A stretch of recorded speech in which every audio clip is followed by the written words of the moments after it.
Идет третий финальный день работы Восточного экономического форума 2018 в городе Владивостоке. В эти минуты начинается пресс-подход руководителя региона Айсена Николаева по итогам важного и значимого для всего Дальнего Востока события.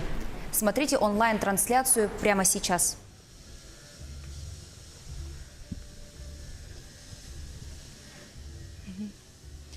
Айсен Сергеевич, подошел к концу Восточно-экономический форум. Какие важные решения были приняты на нем? Подведите, пожалуйста, итоги. Восточный экономический форум этого года прошел очень успешно. Даже объем подписанных соглашений 2,9 триллиона рублей он поражает. Это почти на триллион с лишним больше, чем в прошлом году. И, конечно, вот то, что вчера сюда прилетели лидер Китая, и лидер Японии, Монголии, Кореи, это говорит о том, что вот попытки некоторых западных стран каким-то образом локализовать Россию, ее отделить от другого мира, абсолютно провалились. Конечно же, для Якутии самым главным было не количество подписанных соглашений, а их качество. Мы сделали очень серьезную работу в части подготовки тех или иных соглашений. И подписанные соглашения, на мой взгляд, они полностью отвечают интересам нашей республики. Так, например, подписано соглашение с Дальневосточной управляющей энергетической компанией с ДВЭКом по строительству линии электропередач Сунтар-Нюрба. Это вопрос, который еще у нас практически с советских времен должен был быть решен, но в силу ряда причин оттягивался, а ждать дальше нельзя, потому что вся линия электропередач приходит уже в негодность в этом направлении. И сейчас ДВЭК за счет собственных средств, а это порядка 4 с лишним миллиардов рублей, построит эту линию на период до конца 22-го, начала 23-го годов. И в этом случае, конечно, мы получаем колоссальный социально-экономический эффект для всей Вилюйской группы района.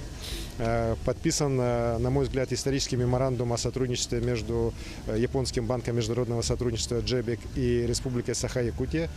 Джебик практически никогда отдельно с регионами такие соглашения не подписывает.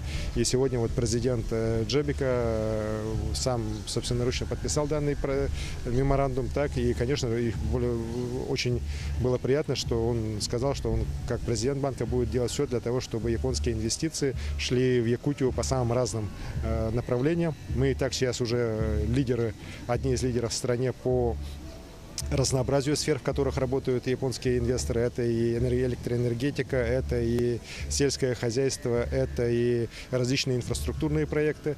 Уверен, что вот это участие японских компаний в развитии экономики республики, конечно, самым благоприятным образом скажется на развитии в целом российско-японского сотрудничества. Например, уже в скором времени у нас в конце октября вступит в строй второй этап круглогодичной теплицы в Сырдахе.